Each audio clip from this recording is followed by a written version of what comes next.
Mardi soir, France 2 diffusait Noir en France, un documentaire en deux parties sur le racisme, les discriminations et les humiliations que subissent les personnes noires dans l'Hexagone.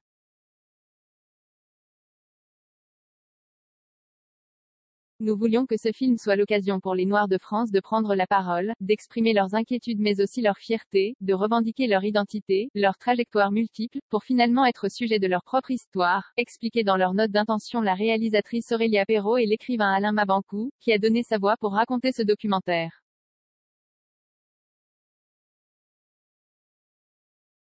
Cette émission heurte les cœurs, la diffusion a été couronnée de succès, 2,56 millions de téléspectateurs et téléspectatrices étaient au rendez-vous sur la deuxième chaîne, soit une part d'audience de 12,2%. Si la chaîne est devancée par France 3 et TF1, les Pénac, un air de famille et la série SWAT ayant respectivement été suivis par 4,1 et 3,2 millions de personnes, 19.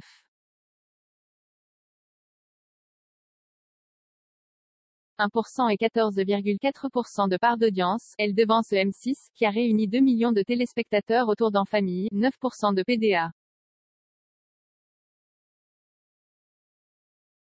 Noir en France a été l'un des sujets les plus commentés sur Twitter en France mardi, il reste ce mercredi matin en trending topic, générant plus de 45.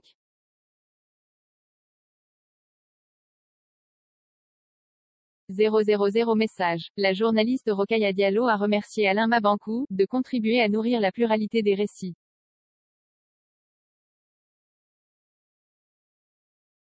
Cette émission est si vraie. Elle heurte les cœurs, révélant la violence d'un racisme ordinaire et latent.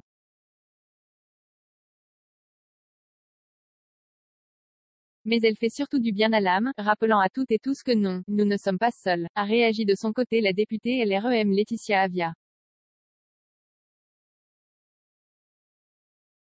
Le chanteur viennais s'est quant à lui dit, captivé et extrêmement touché, par Noir en France, qui est disponible en replay sur le site France